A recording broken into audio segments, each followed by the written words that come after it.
Lots going down over the weekend in the NFL that could have some impact on the 49ers. Talk a little bit about the Deshaun Watson fallout now, a Cleveland Brown, and what that means for the Jimmy Garoppolo trade market with Baker Mayfield out there as well. Charvarius Ward's contract details are in.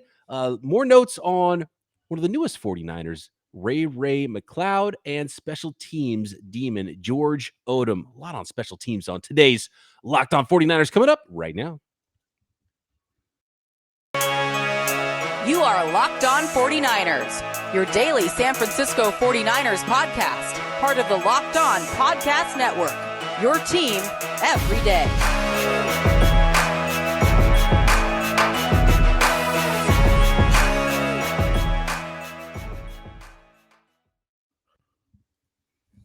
Welcome to Locked On 49ers. Brian Peacock and Eric Crocker with you at BD Peacock, at Eric_Crocker. Thanks for making us your first listen here on the Locked On Podcast Network, your team every day. Man, Croc, it was a crazy weekend. The old switcheroo that Deshaun Watson pulled. Thought Cleveland was out of it.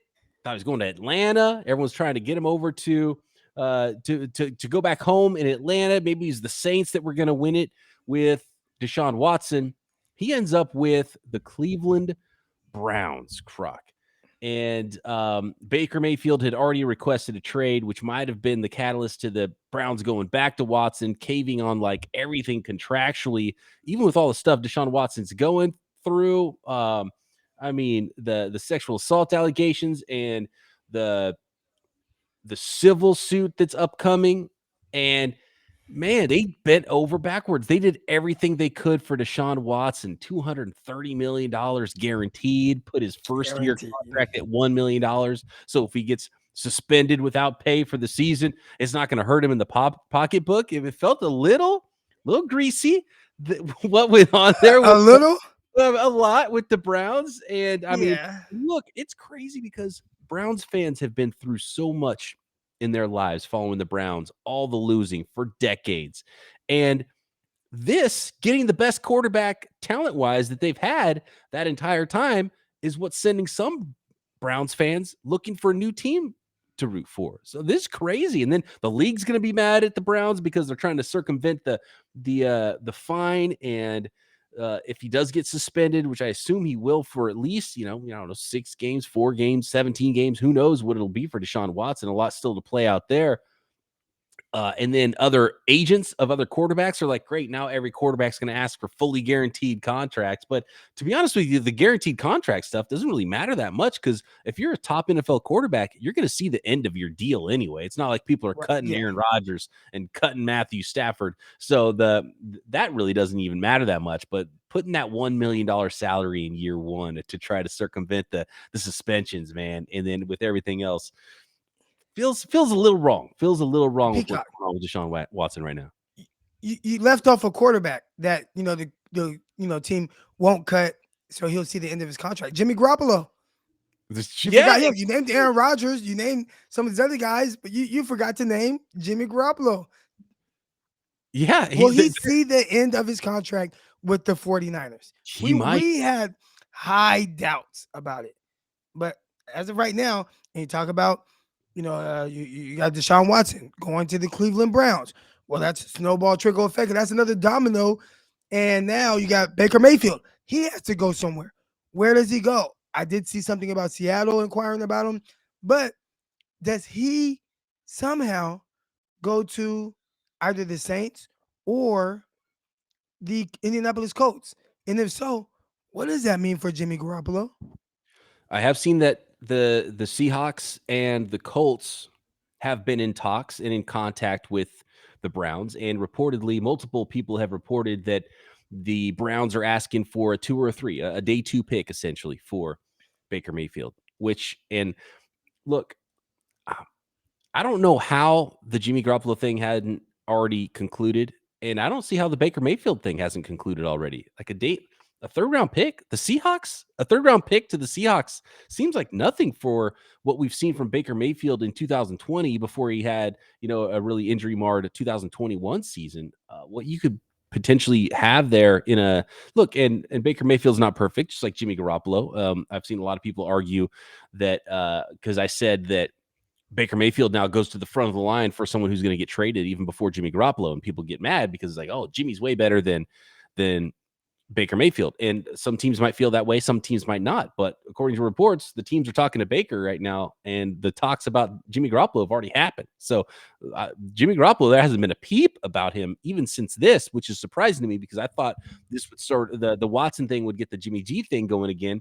And it really hasn't happened. Like, I haven't heard anything, Croc. Have you heard a peep about anybody? Oh, yeah, they're checking back in on Jimmy Garoppolo. Oh, Jimmy Garoppolo might be headed to this destination. I've really not heard anything about that at all.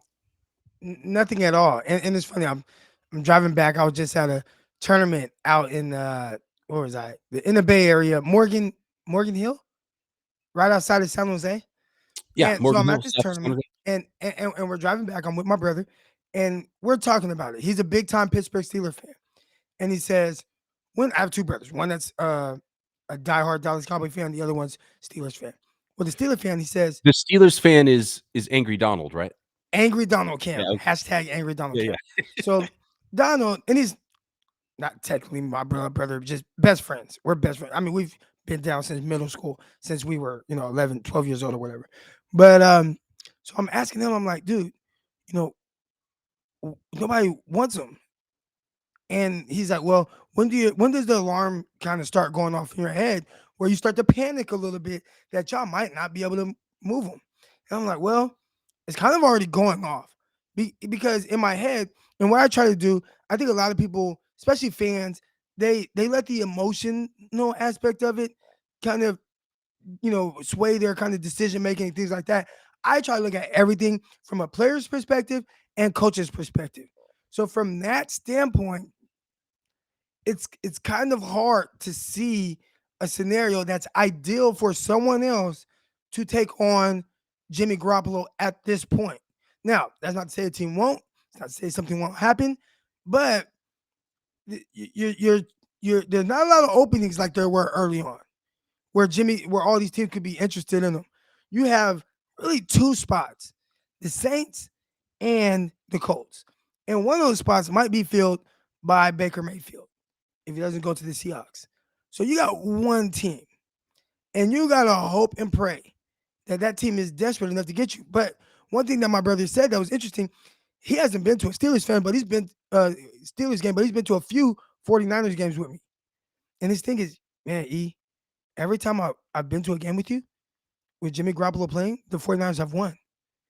I know, but I asked the question, would you want your Pittsburgh Steelers to trade for Jimmy Garoppolo? And his answer was no. And I'm like, well, there it is. And he explained why. I'm like, well, you could talk about, the offense that Pittsburgh has had, throwing the ball down the field, playing more big ball, but and that not being what Jimmy is, but you can't tailor your offense. Well, no, I think the 49ers and what they do is more ideal for Jimmy Garoppolo. I'm like, dude, that's not the ideal offense for Kyle Shanahan. That isn't the offense that Kyle Shanahan has constructed to fit the strengths of Jimmy Garoppolo, as any good offensive coordinator should do. And Kyle has done that. But that's not 100% what he wants to do. And it seems like with Jimmy Garoppolo and whatever he does, other teams aren't rushing to do it either, whether it's because of the injury or just because of really kind of how he looked late in the year.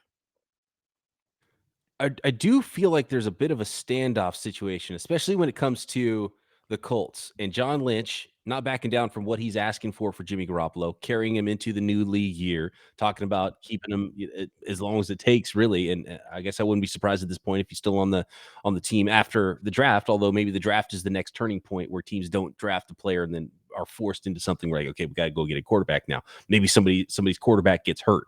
That's one of the things too with Jimmy G is like, look, okay, shoulder. If shoulder's holding it up, wait until July.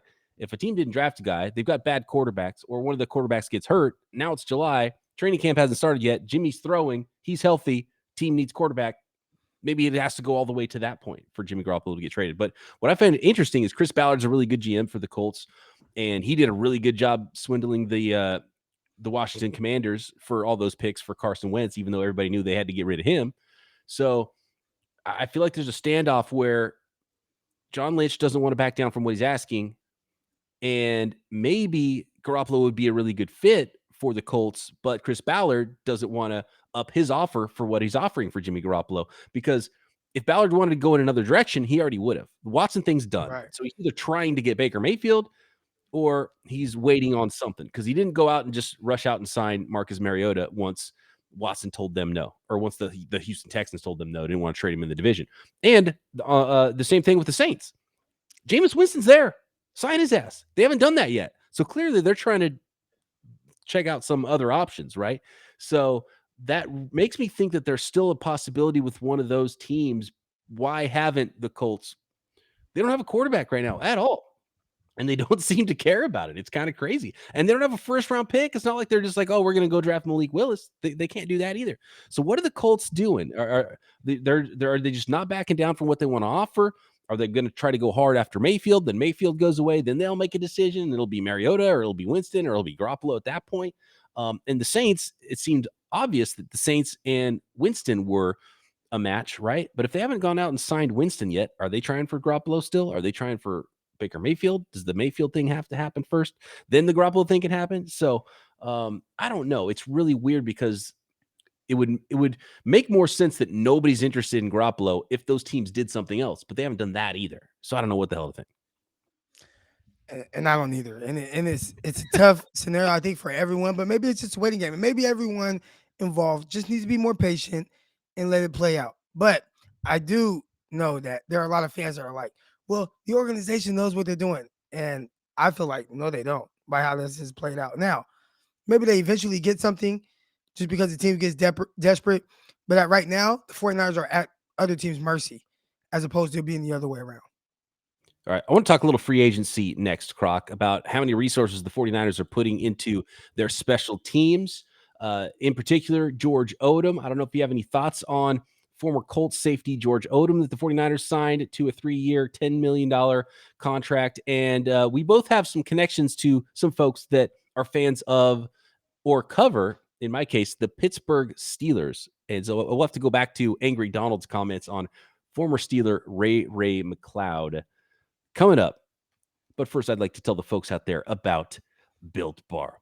It's super easy. All you do is, when you want a treat, you put Built Bar in all those spots that all of your treats are hiding in. You know the spots. They're in your desk at work. They're in your glove box in your car. They're in your pantry at home. They're hidden underneath, in a drawer under the socks or something, so nobody else can find where your treats are, so you can go for that snack.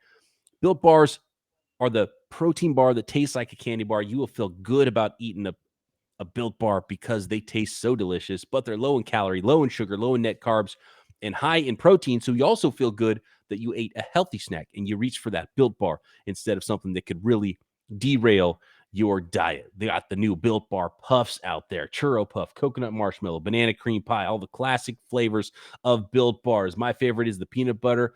Croc likes the cookies and cream, and there's always new flavors coming up all the time at built.com. So go try them for yourself. If you're not sure what flavor you want, go get a mixed box of Built Bars. Just go to built.com and you can get 15% off by using our promo code LOCKED15 at built.com. Again, that is promo code LOCKED15 for 15% off your order at built.com. I want to say thanks again for everybody making Locked On 49ers your first listen of the day. If you're an NHL fan, the NHL trade deadline is on the way, and Locked On has over 20 NHL shows going live for you at the deadline, 3 p.m. Eastern. No, 3:30 p.m. Eastern, but you might want to check in a little bit early so you don't miss any of the deadline action in the NFL. Find your favorite NHL teams like Locked On Sharks podcast on YouTube for that live NHL trade deadline action. All right, Croc. I asked my guy, Matt Williamson, that I do a podcast with every day here, the Peacock and Williamson NFL show, talking about the entire league. And he covers the Steelers. He lives in Pittsburgh. He does a radio show about the Steelers every single day. And I asked him about Ray Ray McCloud. What are we looking at here? Was that a good signing for the 49ers? And his response was, well, I was just kind of glad that the Steelers did not re-sign him. So that was the sentiment from Matt Williamson. And I asked him why. And he said, well, basically it's because they used him too much. he got the ball too much on offense, and he shouldn't be a featured part of an NFL offense. And that's what Matt Williamson didn't like about it. And it kind of fit with Ben Roethlisberger's noodle arm at this point in his career. And, everything he caught was within a yard of the line of scrimmage, gadget plays, handing him the ball, and some of those things using his athleticism. He's basically a kick return, a punt return on offense is how he was utilized in that offense in Pittsburgh. But he ended up catching a career high, I think it was 39 catches or something last year for Pittsburgh. Yeah. Basically, Williamson's like, he shouldn't be used that much and featured on an NFL offense. So that's why he wasn't sad to see him go. He didn't think he was necessarily a game-breaking return man, but he was okay. Some fumbles in his career, but I think he's overcome some of that. But, pretty good after the catch, not necessarily physical or going to block for you on offense too much, but, explosive and is a return man. So Matt Williamson, for one, was not super impressed by the 49ers signing Ray Ray McCloud to fix their return game. Clearly, the 49ers wanted to spend resources on special teams. They've done it with multiple different players, including Ray Ray McCloud, Oren Burks, George Odum, who we'll talk about in a second. But what was Angry Donald's scouting report on Ray Ray McCloud? As I think we were talking a little bit about it off the air, it was somewhat similar, right? Yeah, he didn't really have anything positive to say about him. It was just like, okay, that type of thing where you see a lot of 49er fans, they get excited. People show a few highlights and a few clips, and it's like, oh, this is what you're getting. And obviously with the 49ers, I think more importantly, it's the really the special teams aspect of it. Now, I hear Williamson say, like, it's not like he's a game breaker or anything like that, but, if he can just average 9-10 yards per return and maybe also be a kickoff returner, I think that'd be beneficial for the 49ers. I mean, it was clear that the weakest unit on the 49ers was special teams. So if they can get better anyway, whether it was, going after a guy like, him and maybe kind of bolstering up that return game, but also signing someone who's a big part of, or at least was with the Colts in Odum, a guy who I saw my guy. He led the league, I think, right, in special teams tackles over the last 2 years, or first or second in the league in special teams tackles over the last couple of years. And according to George Odum on his own Twitter account, 0 missed tackles as well. Well, my guy, Darius Butler, and I probably won't find it because he kind of tweets a lot. But one thing he said was, oh, here we go, found it. He said, meanwhile, what the F are you doing, Indy? How did we let George Odum walk? Excuse me. How did we let George Odum walk? One of the best teamers in the league and played well in spot duty at safety. I don't get it. Now, obviously, this is a guy who played for the Colts previously. Not sure if he played with Odum, but he's definitely tapped in and pays a lot of attention to what's going on with the Indianapolis Colts. And he wasn't too happy to see the Colts let Odum walk. He thought he was a pivotal part of what they're doing special teams, as well as have some spot duty ability to play in the secondary. So I know 49 fans say, oh, this is a safety that they were looking for and somebody that could fill a role with Tart. I'm not sure it's that. Now, maybe the 49ers are saying, you know what, maybe we could put a little bit more on his plate and he can be someone that starts in the secondary. I'm not sure that's what they're thinking. But to be able to play, if need be, but also be a great special teamer, that's big. Because the 49ers flipping field position, that's something that they need to get better at, especially without Raheem Mostert being able to run down there on punt. Well, look, they better be good on special teams. They spent a 4th-round pick on a punter. They're paying Robbie Gould a lot as the kicker. You gotta give that up. They spent 2. They spent 2. Hey, it's the truth, and I'll keep saying it. I've seen people in mock drafts giving them the dude out of I think it's Arizona State, Matt Arrieta or whatever his name is. Yeah. I have not done a lot of kicker scouting, although I've seen highlights of this dude, and he's impressive. He kicks and punts, and people are throwing him in their mock drafts. It's like, dude, they just drafted a punter 3 years ago who's going to turn 30 years old already, by the way. Mitch Wishnowsky, happy birthday coming up soon. He's going to be 30 years old before his rookie contract's up. That draft pick, I don't get it. And it was not whatever. Ideal. Yeah, he's fine. But I'm not mad at Mitch Wishnowsky. I just don't like the idea of drafting a punter in the 4th round. But they've put resources into special teams and now signing 3 special teamers in this offseason. So, Brian Schneider, when he came over as the new special teams coordinator, is like, give me some guys. And the 49ers are like, okay, here's some guys because we want to be really good on special teams.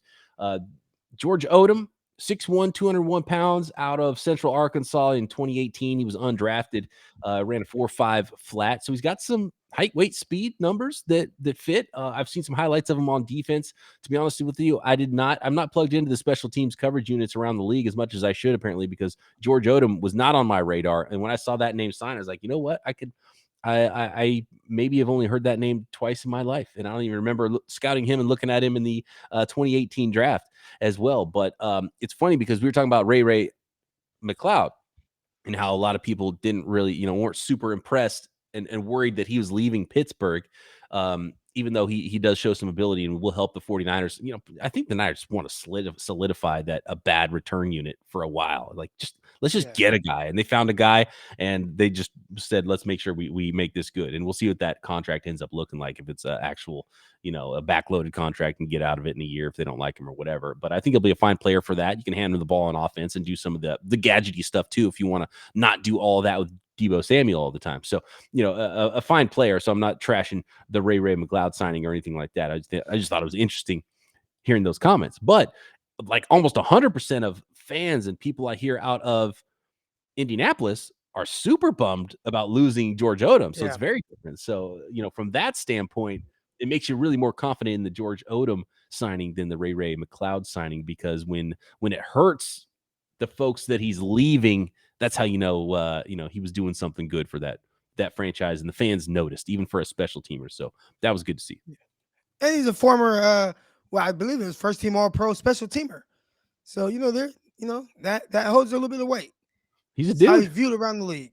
Yeah, George Odum, he is a dude, and the fact that they signed a safety, do you think that changes their plan in the draft at all, Croc? Do you think they're going to go, like, if I was reading tea leaves right now, I really feels like they're going to go O-line, maybe edge in the draft, and maybe at safety, they're going to let Odom and Tarvarius Moore sort of back up and battle for the scraps after Jimmy Ward, obviously a free safety, but I think they might be ready to just let Hufanga go and be that strong safety, that starting strong safety. And who knows, they might be doing the same thing with left guard and saying, okay, we drafted you in the second round.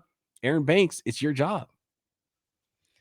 I take them as guys that would do that. And they're not going to give anyone anything, but hey, you got to earn it. And you were drafted in the second round, Aaron Banks, for a reason. We believe in you and believe you have a certain type of capabilities. And now it's time for you to kind of put that on display. And I see them as guys that definitely had that conversation with him, but it's on him to take advantage of it. All right, next, I want to talk about the contract details that have come out now about Charvarius Ward's contract, the $13.5, $14 million contract that was signed. It looks a little bit different than that, and I really like the way this is structured for the 49ers. If we have time, we'll get to a couple of your Twitter questions as well. But you know what? It is tourney time. It's that time of year again, having so much fun watching all these college basketball games, the way these guys just play like animals. Like, it means so much to these dudes playing college football or college basketball in the tournament. It means so much to those people who have money wagered on it as well. And you can still get involved in the tourney at betonline.net, from all the latest odds, contests, player props, even live betting at betonline.net, your number one source for all sports betting needs and information. Yeah, information. BetOnline remains the best spot for not only wagering, but sports scores and news this season as well. And it's not just all about basketball and football with those draft props and Super Bowl futures and where will Baker Mayfield play quarterback next? Where will Jimmy Garoppolo play quarterback next? BetOnline is your continued source for all the wagering information needs and even your favorite Vegas casino games. So get over to the website or use your mobile device today and find out about all the trends and action at BetOnline, where the game starts. Here are the contract details for the 49ers' newly signed cornerback that they took away from the Kansas City Chiefs. Year one of the deal in 2022, very low base salary of only $3.8 million, which is usually the way teams do it, because they give a guy a signing bonus and then keep the first year low, and it keeps the salary cap hit low in year number one. Year number two, 2023 cap hit is $16.45 million. So it obviously jumps up there. And with the low first year salary, that means those year 2 and 3 salaries of the 3-year contract are going to be higher than what the annual average of, I think it was 13.5 or $14 million. And then in year 3, 2024, it's $15.41 million. But here's the key with the way this thing is structured. So Ward has, I think it is $5 million guaranteed in 2023. So they could take a $5 million cap hit and cut him after year 1 if he turns out not to be the thing. But essentially, he's probably locked into those 2 years with those guarantees. But there are no guarantees in the third year of his contract. So when you put together his cap hits from year 1 and 2, it actually ends up being a 2-year, $10 million per year contract for the first 2 years with no dead money and no guarantees in the third year if the 49ers want to get out of it there. So 2 years, $10 million, that's a pretty good deal for someone like Charvarius Ward. And then if he's really playing well, year 3, that $15.5 million salary that he would take in year 3, that's a bargain if he's truly playing at a cornerback 1 level.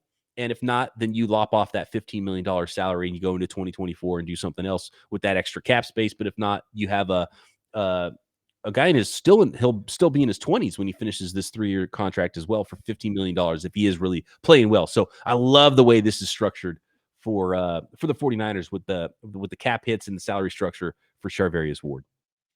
I mean, and when you see that, so well, maybe that's why they didn't go after a J.C. Jackson or even a Stephon Gilmore. What they are going to be paying for him over the first 2 years is probably around what some of these guys are going to be getting for, I mean, really they're just 1 year. All right. And then no debt money after year 3 or after year 2, excuse me, heading into year 3, being able to just let him walk if it's not working out and you only paid him $20 million and we'll only have a $5 million dead cap hit. I think that's when people talk about Parag Marate and how he structures contracts and how he kind of gets over on players. I think that's what they're talking about. But if he is kind of more of what you expect him to be and he does well, what people at the very least hope he is going to be, then yeah, that's still a steal. Because if you look at some of the other contracts, especially the top guys, dollar-wise, and with the cap going up, I mean, he's being paid kind of middle of the pack as in the sense of like the top 32 guys in the league. Right. Yeah, exactly. So now it's just up to him to earn that 15.5 in year 3. Did you see Richard Sherman's comments on it, on J.C. Jackson's contract? Oh, he was upset by how little he got. He thought he got too little. Well, yes and no. He thought he should have reset the market, right? He said something like, how's a guy with 17 interceptions over the last 2 years not resetting the market at cornerback? But see, that's not what he's getting at, Peacock. What's he getting at? What he's getting at is people gave him a hard time for negotiating his own contract because he doesn't have an agent. And people are saying, oh, well, the agents, they know that they're better. They do this, they do that. You should let a lawyer, agent do the job. And what he's saying is, well, if these agents are so good, how does a guy who has 20 interceptions or whatever in the last couple of years not reset the market at the cornerback position when he's a free agent in his mid-20s? How does that happen? Why isn't there any outrage about the agent that did that deal? So it really was a shot more so at agents, and that's why he tagged Pro Football Talk's Mike Florio, who gave Richard Sherman a hard time. Yeah, negotiating his own contract, that he didn't do a good job negotiating contract. It's funny because PFT, his response was he definitely would have got more, or he definitely wouldn't have got more if he represented himself or something like that. I don't know. But there was a funny back and forth with those two. But what's funny is I didn't even put that together when I saw that tweet from him because I underestimated Richard Sherman's saltiness. And like he definitely underestimated it. He's salty about it. And he takes me as someone who has like a list of everyone who said anything bad about him structuring his own contract, and one by one, he's gonna get at him. That's what I believe. He takes me as that guy. Is it Billy Madison where the dude's like putting on lipstick and he's like crossing off names, and then Billy Madison calls him up one day. He's like, "Hey, sorry about all the stuff I said with you back then." And he's like, "Okay," and takes him off the list. Yeah, takes him off the list. Yep. Yeah, absolutely. Quick note: I want to bring this up about Ray Ray McCloud, and I forgot, but he was a former 4-star running back coming out of high school. into college. And so you can start to see where some of the gadgety stuff, and maybe Kyle Shanahan saw him running with the ball and was like, okay, maybe I can use some of the things with him. You put him on the field with Debo, move guys around. All of a sudden, Debo's a receiver. You put Ray Ray in the backfield, vice versa. So there might be some of that on the way, a package player, at least for Ray Ray McCloud. But he was a 4-star running back in high school. As a senior in high school, he rushed for almost 2,000 yards and 17 touchdowns in his high school career. He had almost 6,000 rushing yards and 58 touchdowns. I want to ask my brother. I'm gonna hand him the mic. You'll be able to hear him. Just initial thoughts on Ray Ray McCloud. All right, so he went to the 49ers. Do you think like there's nothing really special about him, or you say, you know what, 49ers could be looking forward to this? He does this well. Do you have any like take on McCloud? To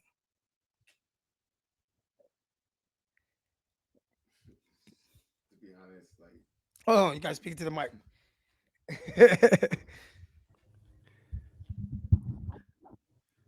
yeah, to be honest, like what are we trying to do? Like when we acquire him, or what is the thought process of getting him? Well, the fans think they're getting this explosive receiver who is a tremendous return man. I mean, the idea of it sounds great, but has he produced that on the football field? That like I mean, I haven't seen it enough to be able to be like, oh, I want to go get this guy. So I mean, we already got Debo that does everything. Then we got Kittle and Ayuk. So it's like, oh, where do we fit him in, or like how do we package him in? And like, I don't see it at all. Man, I guess I guess if you want to possibly game changer at the return, or just switch the field position at return, but I mean, it wouldn't be a want for me or a need for me. So no, I don't see nothing spectacular from him. All right. So essentially, what he's saying is he doesn't move the needle for him, and this is a Steeler fan. So you're getting some of the same vibes from Williamson. Yeah, pretty much. Yeah. So in slot guy, I think all but one of his catches were in the slot last year. So yeah, that's where you package him in, is you put him in. He's your little slot guy. You've got Juwan Jennings as your big slot guy. Maybe when you're going 3 wide, move him around, do some things like that. But yeah. So and with the 49ers, maybe it's as simple as him being a fifth option. Yeah, fifth receiver. Debo, Kittle, Ayuk. Well, not a fifth receiver, just fifth option, because you got Debo, Kittle, Ayuk, Jennings, and then the fifth guy, McCloud. Yeah, and then probably even behind, maybe if they draft the guy, he might not even be that high on the pecking order. He could be the 6th guy or the 7th guy behind the running backs too. But someone that they can utilize, they know how they could utilize him on offense, do a couple things. But it's all about the return game. If he never played offense at all, I think the 49ers would have signed him just to be a return guy. That's the vibe I get from this signing. I want to go after Jakeem Grant. Go after Jakeem Grant then. Well, yes. So I think they probably talked with Jakeem Grant, because I think it happened like back to back, right? Jakeem Grant went, and then like it was either later on that day, maybe it was the next day, then the Niners signed, and Grant went for more money. So, but that's that's what they're looking for. Poor man's Jakeem Grant is what they're trying to get.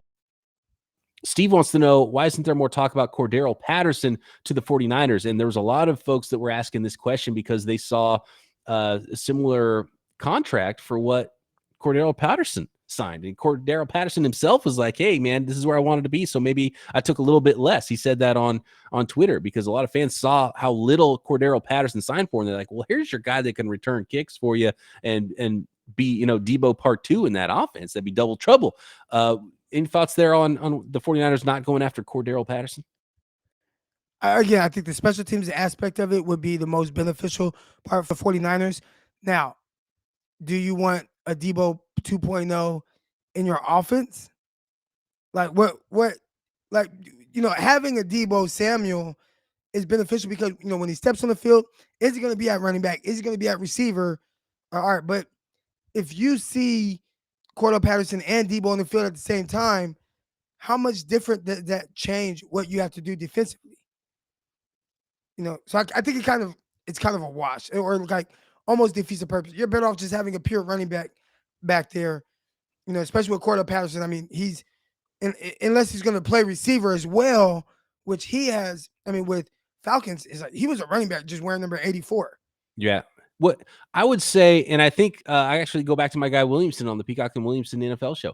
he said this about, I can't remember who it was, but he said that it would be beneficial for the 49ers essentially to have a reverse Debo who, like, so let's say you have a running back and a wide receiver on the field. There's somebody playing 100% of wide receiver snaps and somebody playing 100% of running back snaps, but it could be the same players swapped. So Debo plays running back. You got the bizarro version of him that's the opposite, where he's mostly running back, a little bit receiver, and you could absolutely do that kind of flip and flop with Debo and Cordero Patterson. I think that would be the value of it, where you put them on the field. They're both running back and they're both receiver. You have no idea how to treat them and no idea where they're going to line up. So it'd be like a perfect puzzle piece match of one guy's mostly running back, part-time receiver, other guy mostly receiver, part-time running back. I feel like I think that's a lot. Like that's unnecessary. Yeah. Yes, that's what I'm looking for. Now, the biggest aspect, I mean, like as far as helping the 49ers, it's his ability as a kickoff returner. He actually might be, and again, this is controversial because there's a guy named Devin Hester out there. But there's a scenario where if someone says Cordell Patterson, is the best kickoff returner in NFL history, when you start to dive into the numbers, you can actually make an argument for him. So the 49ers, by not going at him and at least having that and then being able to utilize the offensive aspect of what he does, which is good, I think that's what they miss out most, like that kick return ability. So you could have went, okay, McCloud, Patterson, all right, look, McCloud, you return punts, you be that kind of fifth receiver, and then Patterson, you return kickoff returns because you excel at that, one of the best ever, and still we could utilize you at different ways on offense, but you definitely won't get the touches you got in Atlanta. Yeah, and that's a big one for him. And even though he took less, he's going to have a bigger role with the Falcons. So I think took less. Have you looked at the housing market in Atlanta? It's a lot cheaper than California. I know that as someone who's looking for housing right now in California. It's a lot cheaper. My sister lives there in Atlanta. She lives in like this high riser, like the 30th floor with the panoramic view of like the city, and pays like $1,700 a month. Everything's like super new, updated, everything, and it's like dirt cheap. Yeah, I don't want to hear that kind of talk right now. With what I'm going through, getting outbid on like crazy. It is nuts over here. All right, we're out of time. You got to move to the South. Hey, you got to move to Arkansas. You know, we could get a little podcast studio and we, do our thing. And, you got any room on that property? Man, you could build a house. You just let me know. I got you. Right. I got enough acres. I want to be right next to the pond. You got room next to the pond. You can even use my pool and the gym. Oh, and the golf that we talked about. Oh, there we go. Come on, send up our own golf course. Come on, golf crocky. All right, I'm having fun looking at the videos and the pictures of that gym. It's coming together very quickly now with walls going up. Yeah. I'm excited for that, and the Frontline Sports and all the actions can be going on there. And you're gonna have a little recording studio at the facility, right? I'm hoping. We'll see. Okay. My office isn't going to be very big. I think it's like 5x5 or 6x6. Nothing too crazy. So we'll see if I can do something with it. I already got, I got my office at home, and my house is literally, less than 100 yards from the gym being built. So like maybe like 50 yards away. So, I don't know. All right. Thanks everybody for making us your first listen. Thanks to Angry Donald for checking in and giving us his Steelers biased scouting reports. For your second listen, check out Croc doing Locked On NFL Draft. By the way, I'm doing the Peacock and Williamson NFL show daily right here on the network. Croc and I back tomorrow right here. Locked On 49ers.